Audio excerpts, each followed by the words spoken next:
you have any questions, please feel free. There is with this, we don't talk too much, probably about 35 minutes or so. We just want to try and finish the presentation.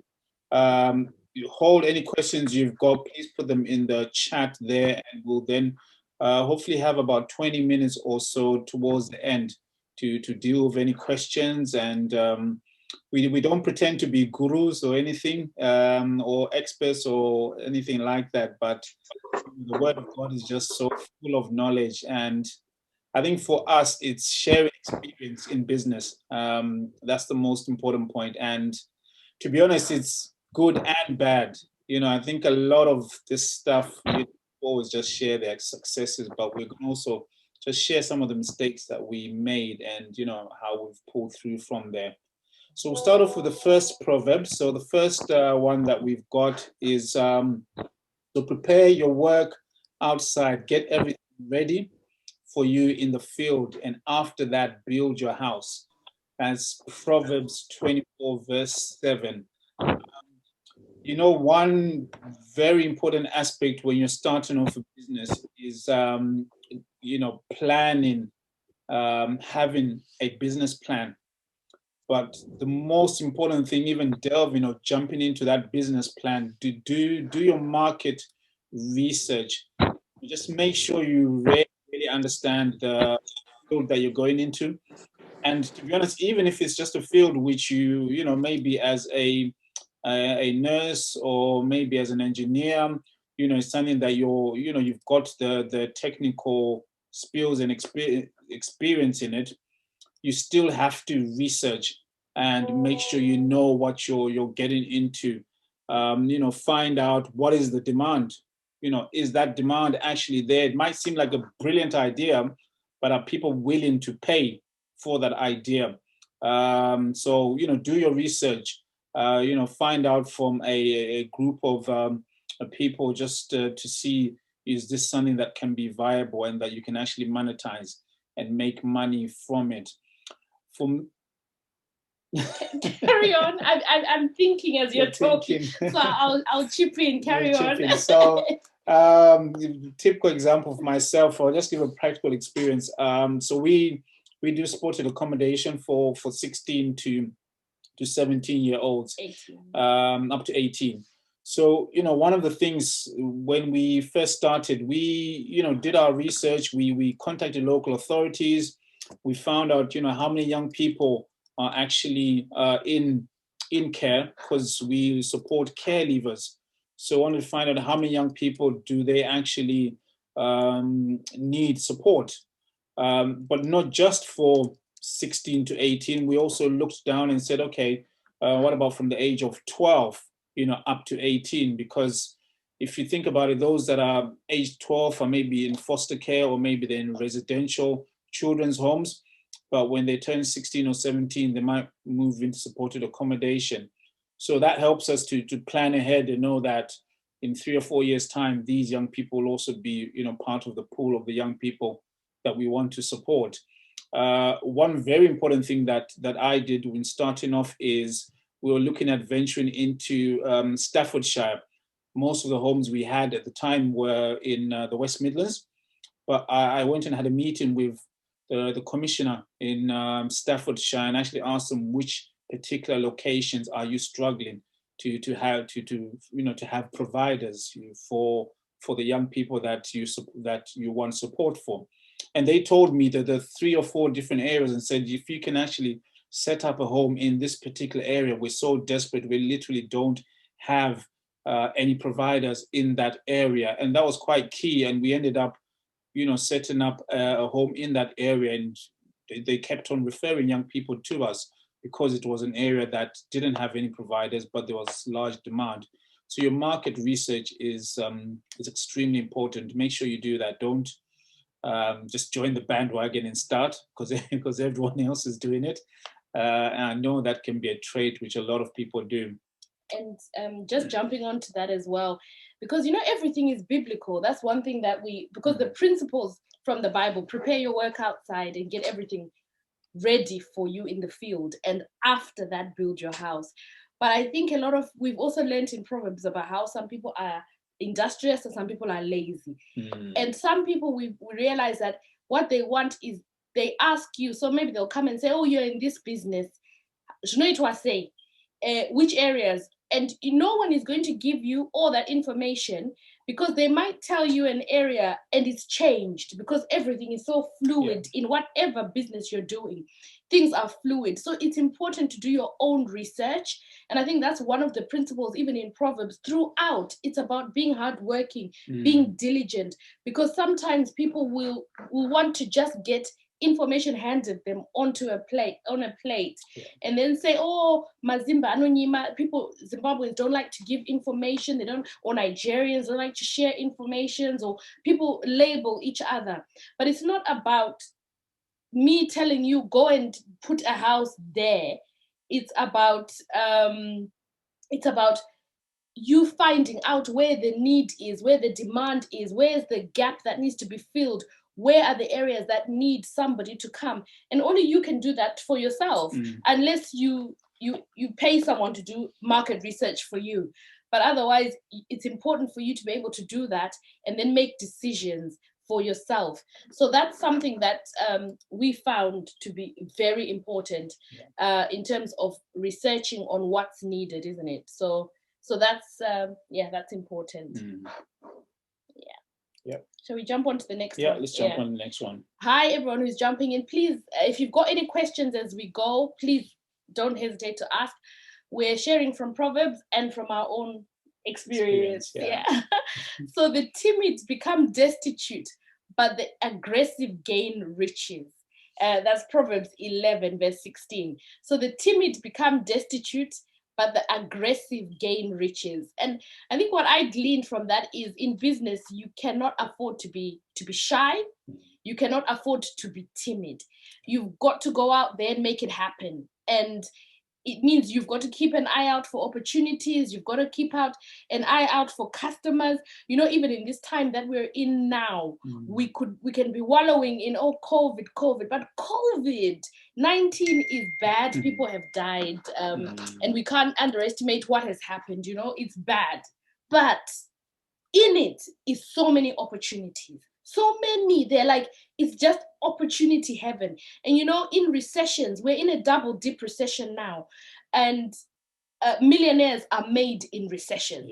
So there are people who are looking out for opportunities as to where are we going to. So there's relationship breaks down, there's children going to care, we look after children in care.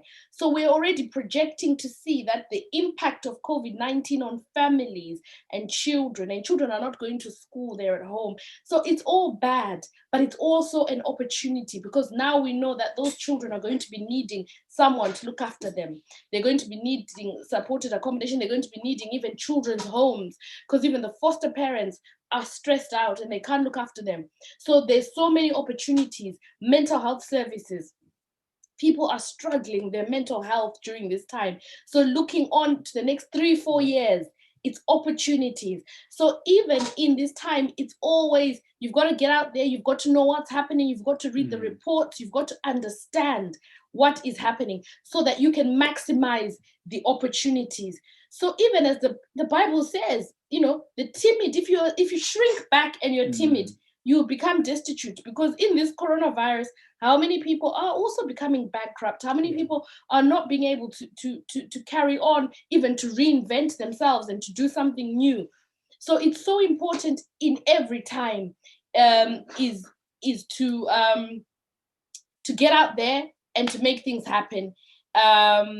And you have to make yourself known in the marketplace. And there's so many ways to do this. There's so many ways to make yourself known.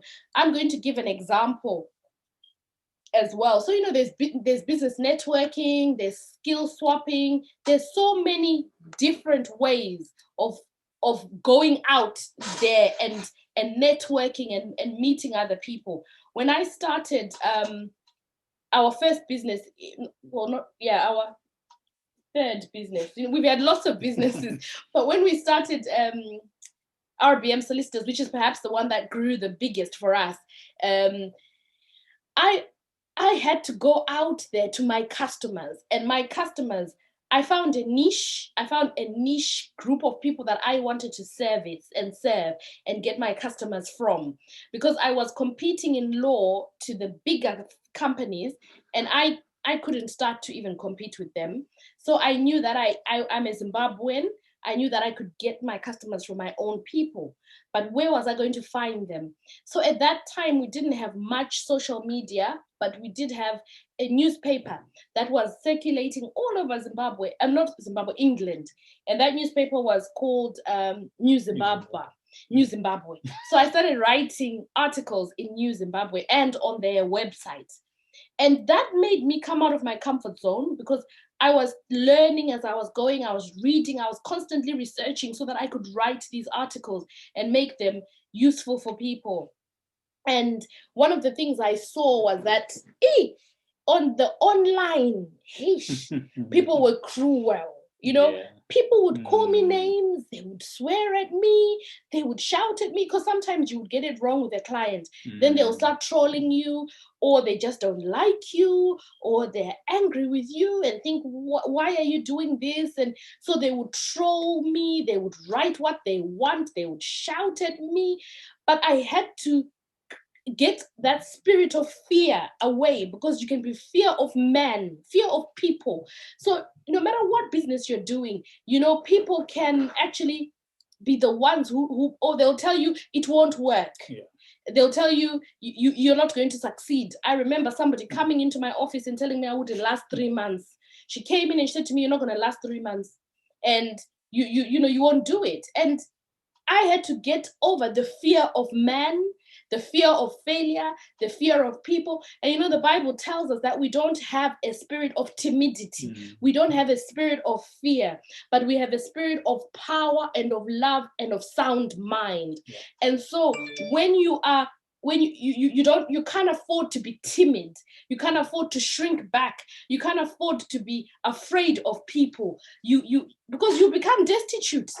But you have to be aggressive in whatever way, in whatever business you're in. So even in the supported living that we do now, we still need to be aggressive. We need to call the commissioners when we're not getting referrals. We need to find out, why are we not getting referrals? What are we doing wrong? Is it our pricing? Is it our location? So we constantly are phoning. We'll have times which are dry where we don't have referrals.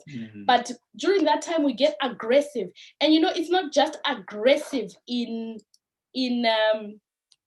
marketing, but it's aggressive in prayer. We get aggressive in prayer. Everything that we do, we get so aggressive in prayer. When we see, even before we start, so even when we were talking about planning, everything is through prayer. And sometimes we say, hey, this needs our prayer game to change. Because everything is silent. We need to step up in our prayer life. If it means we need to fast, we fast. If it means we need to bang on heaven's doors, we say, Lord, bring your kingdom, come on earth here. We need to see you, God.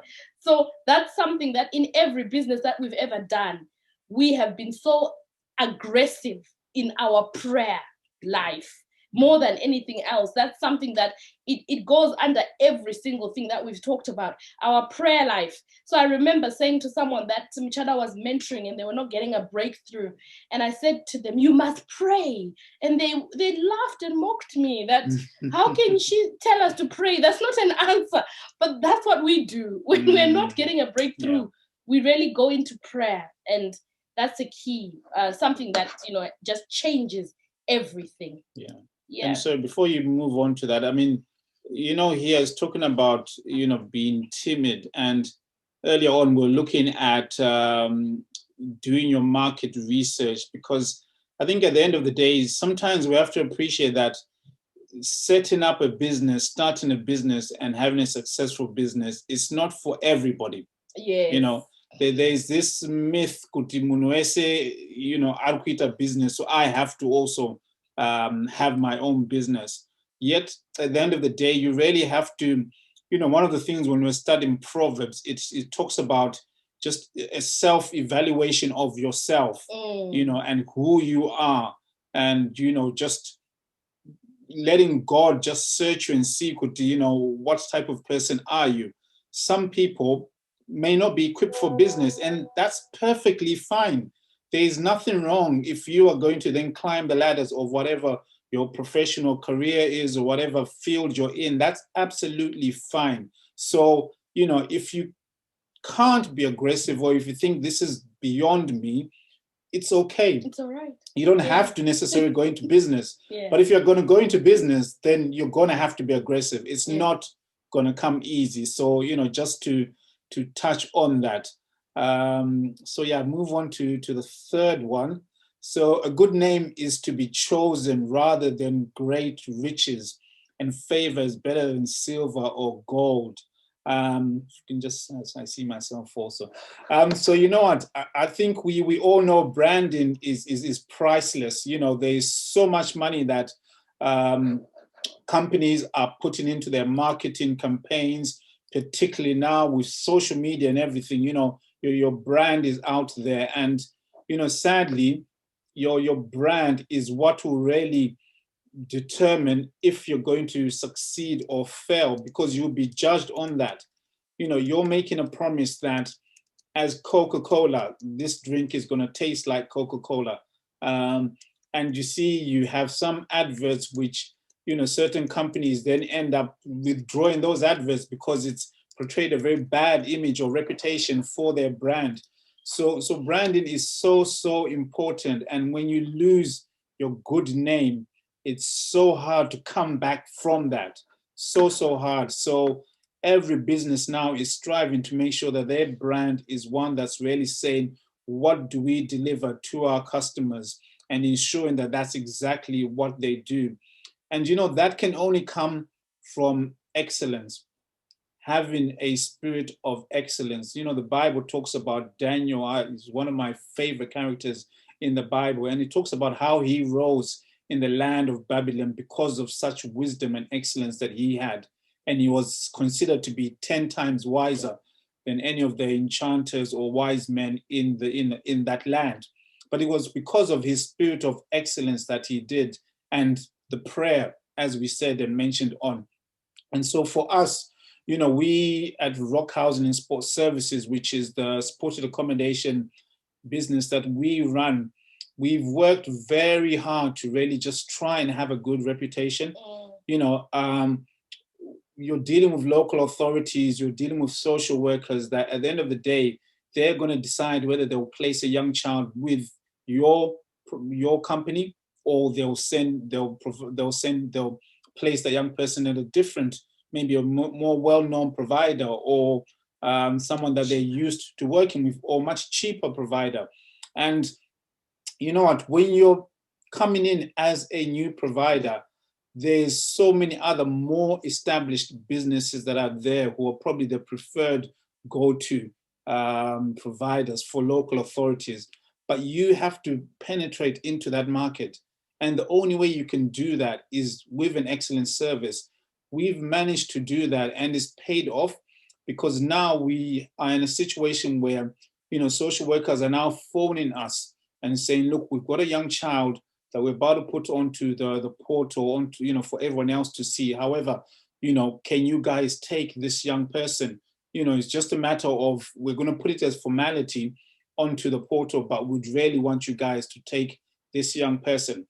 And that has been built up by a long-standing working relationship. And just a testimony of, what one of the social workers said to me, because, we were just having just a very informal chat with him whilst the young person was, having some time with their parents.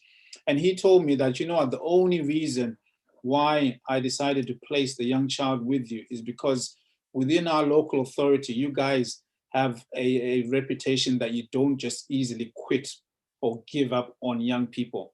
These young people can be challenging. You'll have stuff or you have property damaged. You get a lot of things that may happen in the home. However, we've tried to work hard and say, look, we understand they're coming from a challenging background, but we'll stick at it and we'll work with them. So we managed to build that reputation of not giving up on young people, trying our best. Yes, there'll be times where we just, have to say, look, we can't continue on to support this young child because of safeguarding reasons or whatever, it might have happened, but would have given it our best shot and done it, in a way that we're striving to do it in a very excellent manner. So build your business up, establish that good reputation, and that reputation will take you far. Yeah. And it's not a race where you're running to get to a finish line. It takes time to build a good reputation. Yeah. It takes years. It takes hard work. It takes consistency. You need to keep on keeping on. And it takes you a lot of time to get that good name, than riches. Because sometimes people might be rushing for the riches or rushing for bigger contracts and not realizing that you need to build your brand. It takes a long time to build. And the favor, keep going on about favor, because we're talking here about Proverbs and the word of God, how we apply the word of God. So the favor of God is something that, you can have a great brand and not have the favor of God. But where you've got the favor of God, it's just priceless in terms of how God. I want to share something about how business is interlinked and a good name and a good brand. So I've been doing law for years, and I met this family, and I helped them in their, not just with the legal issues. At that time, years ago, they had so many other problems, and I was just there for them, helping this young woman and being there for her during her time. I forgot all about her, but I was building a good name. Then when we started the supported living, we were not getting any referrals, and we were struggling. Then a social worker saw our name, our surname, and she remembered that I was the lady who had helped her daughter, because this was now the mother. And then she gave us our very first referral, and we found favor in that local authority. So when you're building up your good name in whatever you're doing, you never know where the reward will come from. Absolutely. So as long as you work with integrity, have the favor of God, and choose a good name over riches, over speed, over getting rich quick schemes, over Ponzi schemes, you work hard. That's something that our parents have taught us. Both of our parents taught us those principles, that you need to work hard. And that's something that we see in the book of Proverbs, even though they were teaching us from their, they never quoted the verses, but those are the principles that we both took forward. So so as you do that, the success will come. It will come. Reputation is important. So I'm going to talk about the next one, and then we will have, please if you've got any questions about what we're saying, please don't hesitate to pop them into the chat. And it's Proverbs 10 verse 26. Proverbs is amazing. I love this book in the Bible. It says, like vinegar to the teeth and smoke to the eyes, so are the lazy to their employers. Your staff, whatever business you are doing, whatever it is, your staff are so important. And when you have lazy staff or you have bad staff, no matter if you get the referrals, get everything, if you don't have the staff, that's you gone, because you can't be in all places at the same time. So you need to have good staff. The growth of your business depends on your staff. The growth of your business depends on good staff. And so it's important for you to have skills who balance, staff who balance your skill set, staff who bring something different to the table, staff with a good attitude, and staff who are willing to learn.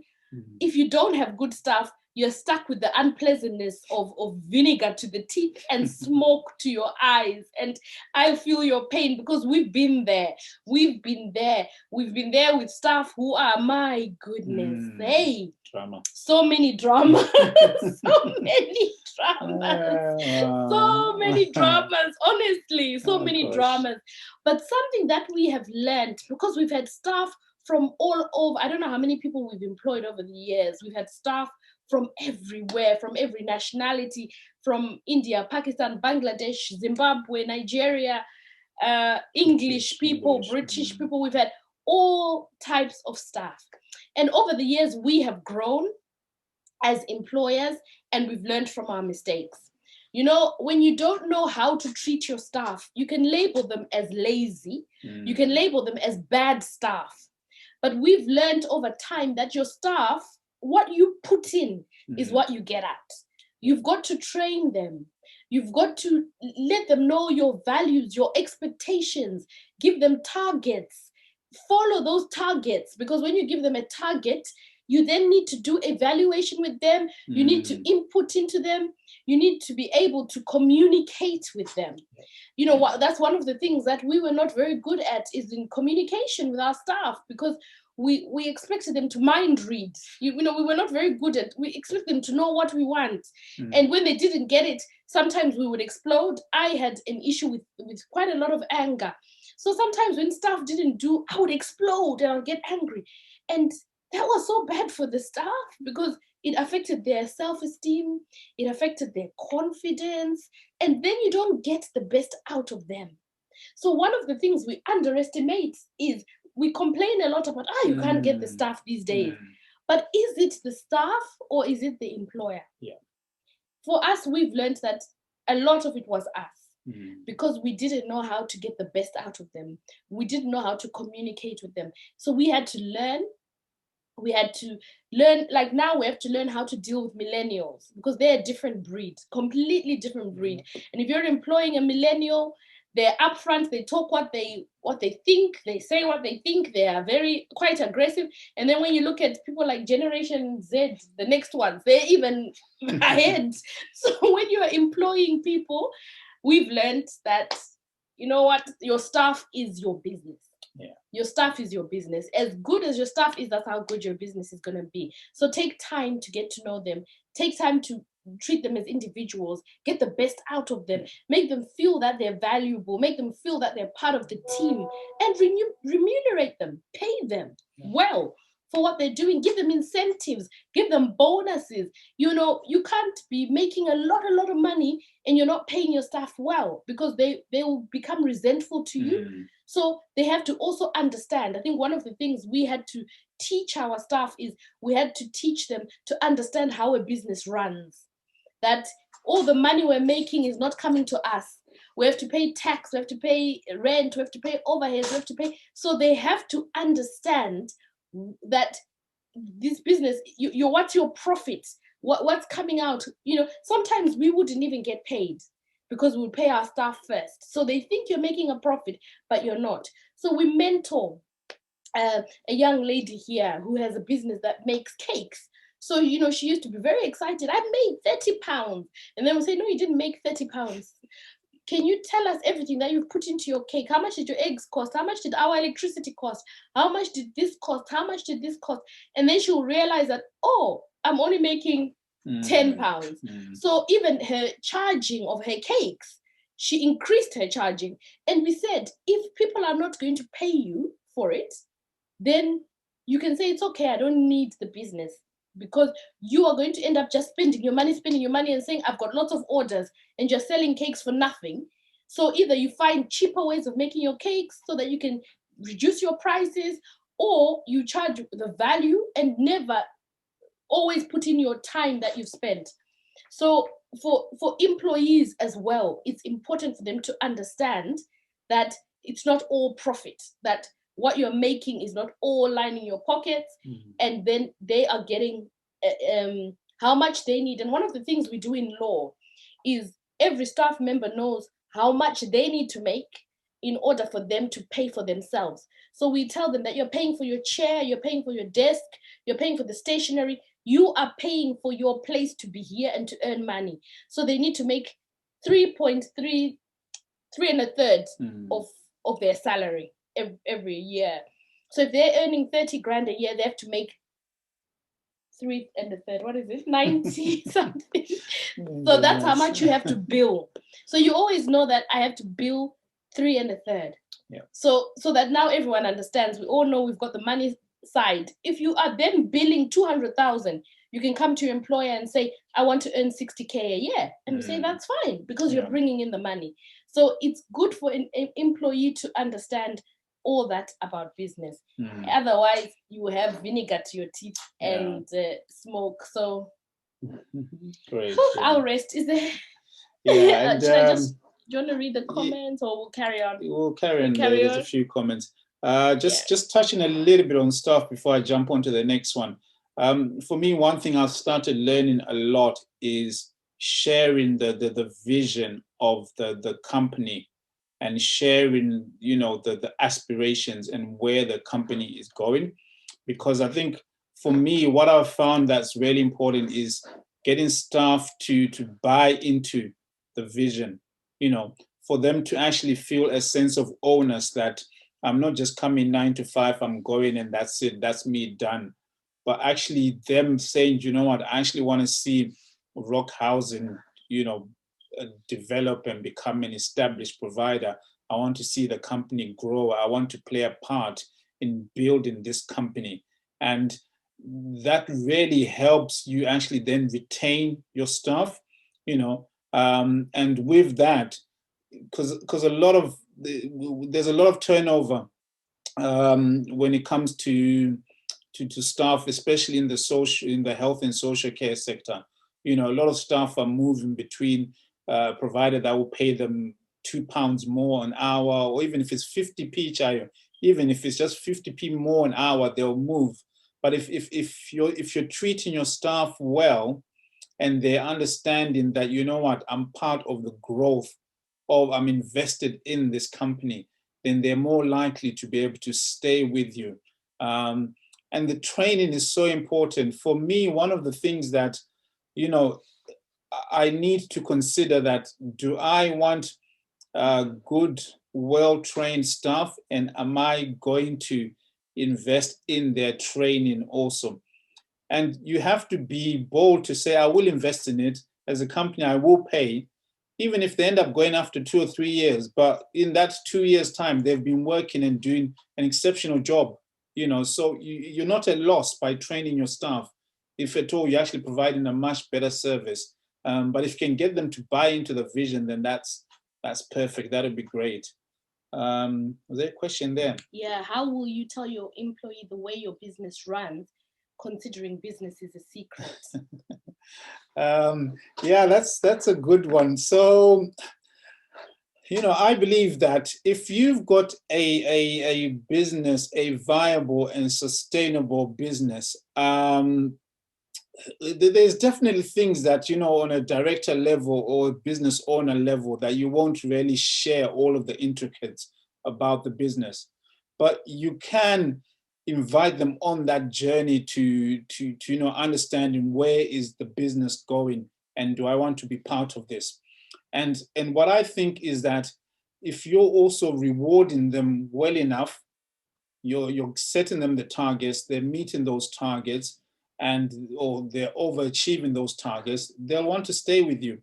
And one of the things, some of the things which we probably don't look at as maybe ethnic business owners is, do we want to give that person, and maybe if they're doing so well, and if they may be managerial level or even a very senior level, because I think, that's where maybe some of the people who then want to know everything about business run away and then start a similar one.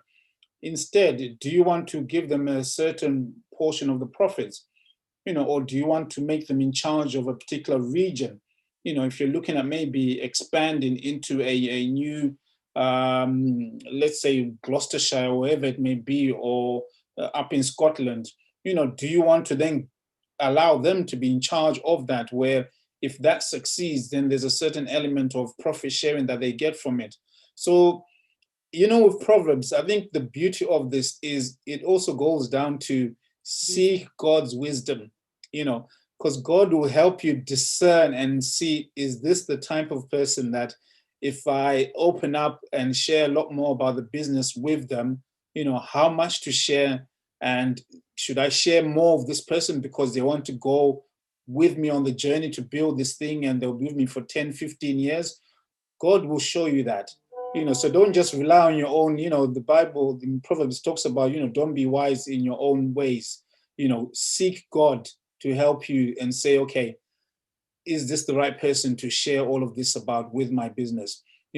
I think there should be an element of what you share with your employers, definitely. I found it, and to be honest, I'll give an example. I found the first wave, this COVID-19, the pandemic, which we're all facing, I learned a very valuable lesson that, my staff were quite anxious about what was going on.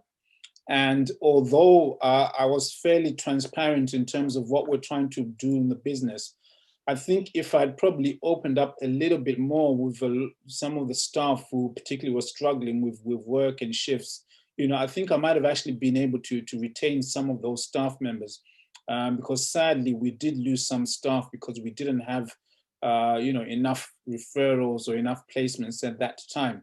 But that taught me a lesson really that, you know what, there are places where you can be vulnerable with staff, with God's guidance. And when you do that and share that element, you will have staff that will then stay with you and continue on that journey through the thick and through the thin.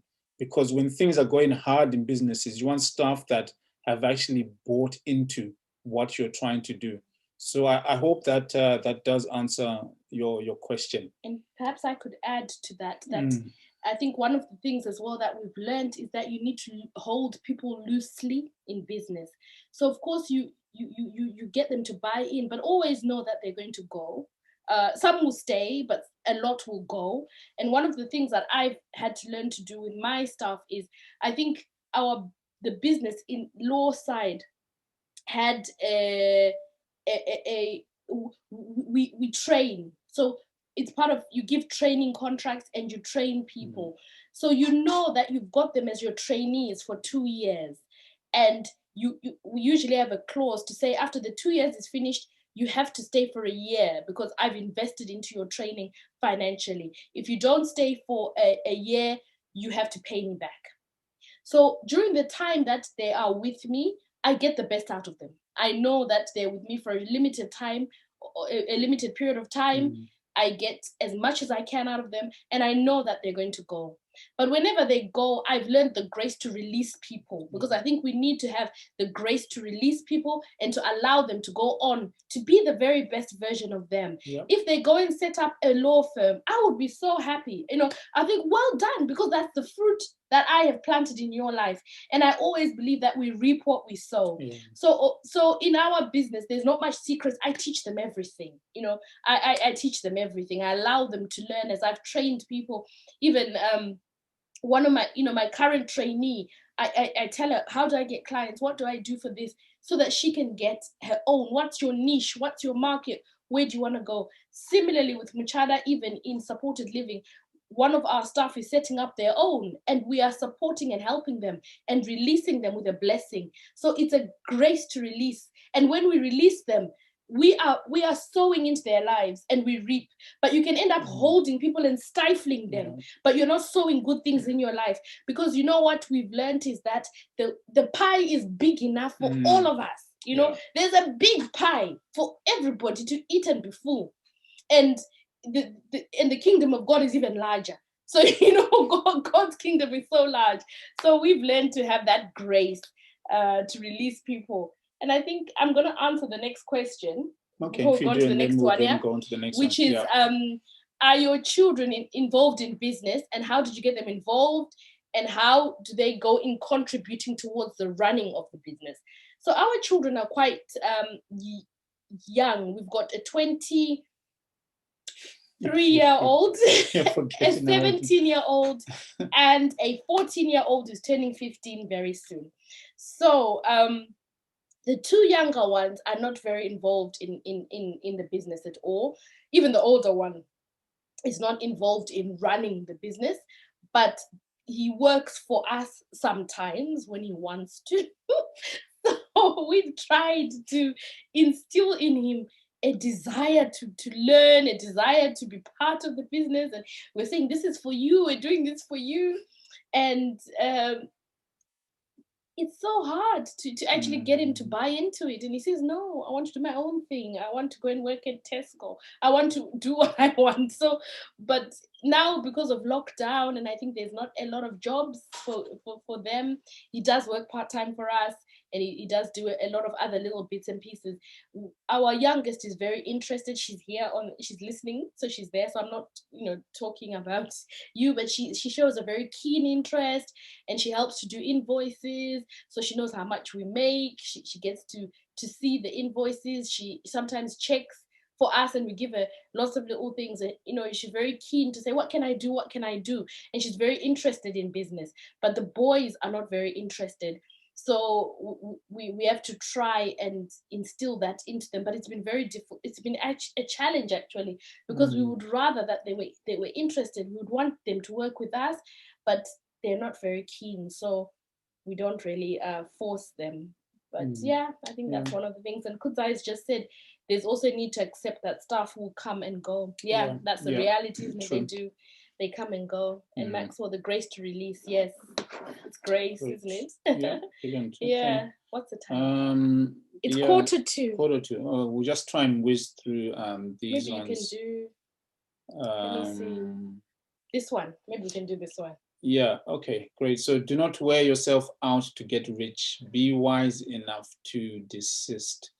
So I think here, all of us, I think we see these adverts with, someone on the yacht and say, I'm here just making money. Money's going into my bank while I'm enjoying myself, going on holiday and all that. And this is the dream.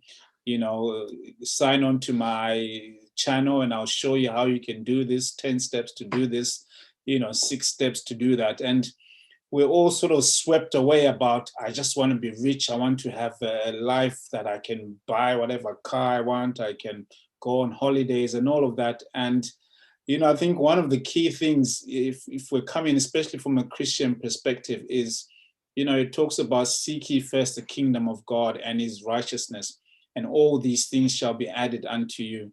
So, we shouldn't be striving for richness. We shouldn't be striving for just having wealth. And, there's nothing wrong in being wealthy. There's nothing wrong in being successful. There's nothing wrong in being a millionaire. But that shouldn't be your ultimate driving force. Abraham, when he was blessed, he says God blessed him so that he could be a blessing. And you have to know that if you're going into business, even if you're going to be successful and you're going to have favor and God's going to be with you, it takes time and you will be tested.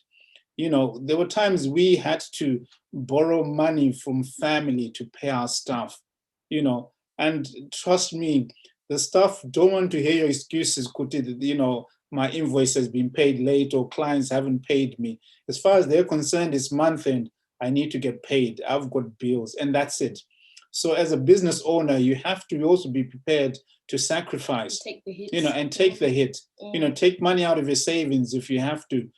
Take a loan, borrow from friends, borrow from family. If you can do that, you're going to have to take a hit. But in the long run, if you've got a sustainable business, it will really help you. And, it's important to just keep that into perspective. But what's very important, in terms of just striving to be rich, striving for success, is you have to really pace yourself. Because although business will be challenging and it will demand a lot from you, you still need to be able to take rest. You still need to be able to refresh, recharge, ask for help if you need help, talk to other people that might be in business also and say, you know what, I'm struggling. Even if it's just to take a load off your chest, whether they might be able to give you solutions or not, it's important to recharge, both mentally and physically. Because at the end of the day, there's no point you just working hard, digging yourself to a grave and all of that wealth, you're dead. You're not taking all of that money into the coffin. So build businesses that are sustainable, but please do look after yourself, stay healthy, exercise, eat the right foods, and really pace yourself. And with that, you should be able to then, get a business that will be very successful, but you will have that work-life balance. And it's so important, especially for your family also, that work-life balance is crucial. Yeah. And I think for me, like one of the work-life balance things, when we first had our first business, we worked 24/7. I don't want to lie, and there was no work-life balance. Yeah. And there's a lot of regrets that we have, that I personally have as a mom, because my children were very young. And our daughter, she started going to school at 2 years old, and she used to sleep in the afternoon because she had to wake up really early. And they didn't have holidays. They used to go to school in the morning. Then after school, we would go home. I would cook, and then they would eat, would feed them, do homework. Then 8 o'clock, we're back in our car, and they've got sleeping bags to go back to the office. And then we would work until about 3 a.m., 4 a.m., and they would be sleeping on the floor in the office. And then in the morning, then we carry them back into the car and back home, put them in bed. Morning, we're on our way back again to work, to school and work. So that was our life. And that was like, just, that's how we lived. And we didn't have a work-life balance, and it was very bad. But we were saying, we're building something, we have to work. And I remember we had a meeting with our pastor, and we were just drained. And he said, have you guys ever been on holiday? You know, he said, have you ever been on holiday? And we said, holiday? What's that? No, we don't go on holiday. And we went for our first holiday in Cornwall. And I always remember it was only 4 days. But it was like, oh my gosh, you know, and the children were so happy, and it was amazing. And, you know, a lot of times say, what was your favorite holiday? And everyone says Carbis Bay. Yeah. We went to Carbis Bay in Cornwall, because we were so tired. We were so drained. And, you know, we missed out on some things in life that we'll never get back. But we've learned now to be able to have a work-life balance. So it's essential to have that balance between your work and your own well-being, your rest, your refreshing, and if you've got family, to be with your family and the children, because those are things that you can never get back. So, you know, we're still learning to do it, because I think we're like a bit of, well, me, okay, I confess, I'm a bit of a workaholic. So I have to learn to step away, learn to rest, learn to stop my mind from working and making business, you know, like always thinking, what's the next thing? Like now, COVID, what are we doing, you know? So I'm thinking, what are we doing? Let's register this, let's do this. So I'm always like rushing. So I have to stop and slow down, pace myself. Yes. So that's important. And I think the final thing is, Proverbs says, commit your work to the Lord and your plans will be established. I think we can't say that enough. Do everything for the Lord. And in whatever we do, we shouldn't forget where our higher focus is. It's for his glory. He provides everything, even business opportunities. And we found this, you know, wise advice. There's so much more. And in my book, I'm going to write more. That book is going to be finished by the grace of God. And I think Proverbs tells us that a wise man, he leaves an inheritance for his children's children. Absolutely. So Kuzai just asked that question, that how do you build a business that continues beyond you? And that's something that we constantly talk about, you know, to say we want to build a legacy that lives beyond us, that we when we go, it's not just going to die when we go. And that's something, you know, we love the word of God, which says a wise man leaves an inheritance for his children's children. And one of the things that we're doing will be open, because, you know, that's we know that we're building a property portfolio that we know will live beyond ourselves. That's one of our targets as parents, that we want to leave it for our children's children. And we constantly tell the children that, you know what, we're building this for you guys. We're building it for you and your children. When we're gone, don't sell it. You guys will add to it, so that we're able, you know, like we see with English people, when they die, they leave, there's an inheritance, you know, there's money, there's property, there's trusts which have gone through generations. So we're teaching our children that whatever we build, we want it to go. So that's one way that we know if you have a property portfolio, that's something that we can leave for generations. And we're instilling that into our children, that they shouldn't take from it and sell and everything that we've built goes, but they should add to it so that it can go on for generations. And we know that this is the Vunzawabaya's trust. And we also, our business, we're trying to instill in them a desire to learn about it, learn how it's run, so that they can also take it forward, because it's a family-run business. So having systems in place that know, having a business continuity plan, that if you suddenly die, you've got a business continuity plan that will ensure that you live. And we're trying not to run our businesses as indigenous. There's this indigenous businessman, this black person, how there's like there's what is it called? It's perception. And maybe it's true that Black people run businesses like they're running a tuck shop in their houses, and we don't want that. So we're trying to run businesses with excellence. We're trying to invest in our IT systems. We're trying to invest.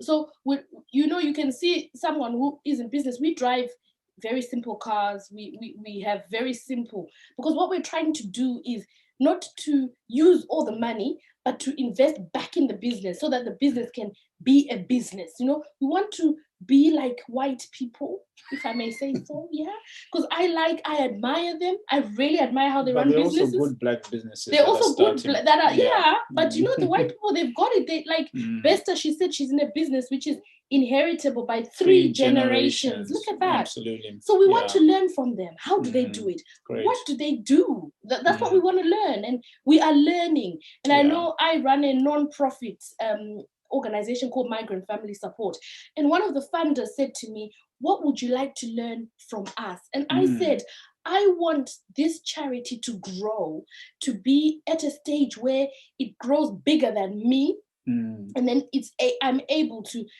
know when Rumbi's died, they'll say the founder was Rumbi Zawabaya, and it will have gone for generations, and people will always know that there's this service that's available. And they said that's very unusual for someone to ask for help in that area. And I said, that's the area where I need help. I want to know how to make this work for generations. And we're learning. And I think that's one of the things that we all have to do. We have to continue learning, because we don't know everything. So I like that question, Kuzai, because that's what we want. We want things that live beyond us. We don't want us to die and then everything dies, We want to establish organizations and businesses that live beyond us. And I think to add to that one, so that probably touches on something that I think Linda asked a bit earlier on, that how can you get your children to want to be part of the business? And, what we've talked about building systems in place, reinvesting back into the business, any good business should be able to function without you necessarily being there day in, day out. You should reach a stage where if you're the business owner, you get into a CEO level where you're just getting reports about what's going on in the business. You don't necessarily have to be doing the day-to-day operations. And I think when you can start establishing businesses like that, even if your children are not interested in that business, they can still share from the profits, that are coming out of that business. Someone else who will not be a family member, who maybe just, is an employee of the business and will just continue on developing that business. You can have somebody that runs the business and your children are still earning from the profits of that business, as shareholders or whatever it may be. But you can only get to that stage when you're treating your business as a business. Don't treat it as a little private stash where you just take out, monies that you need for your personal lavish life or whatever it may be. Enable that business to function as a business in its entirety by itself. And when you've done that, when you've got the systems that are right, that business should be able to continue on beyond you. And then it also enables you to venture into other businesses, having multiple streams of income. I think, you know, we saw that in when it talks about Abraham, you know, he had cattle, he had goats, he had horses, land, you know, you name it, streams of income coming from all different places. And we have to get to that stage, you know, where we are able to live prosperous lives, to live successful lives, and continue that generation on, allow that business to continue on from generation to generation. So yeah, are there any other questions we haven't dealt with? There's a comment with? from Maxwell. Thank you so much. Yeah. Thank you to whoever invited you, and I'm glad you've enjoyed it. Oh, great. Yeah, thank you so much for that comment. That's really encouraging. And thank you, Ruth, as well, and Minister Mo. Thank you so much, and Linda as well. Thank you. Thank you for those comments. We hope it's been useful. We really have learned so much, made so many mistakes. But, you know, we're still standing. Thank you. And we thank God for that. Yeah. So I don't know if there's any other questions. Thank you, Lorraine. Thank you, Lorraine. Yeah, thank you, Vesta. Yeah. Thank you. No, I think. All right. I think that's 8 o'clock. Yeah. It's 8 o'clock. Perfect. Yeah. Thank you, guys. Thank you. All right. Thank you, Chukwem. Are you from Nigeria? I think he is. Yeah. Chikwemuke. Yeah. Yeah, okay. Thank you. Thanks, Kuzai. Thank you, guys. Right. Thank you. All right. Good night. Tinashe Sanko. All right. Bye. Thank you so much. Thanks. All right. Thank Bye. you. Bye. Thank you. Bye.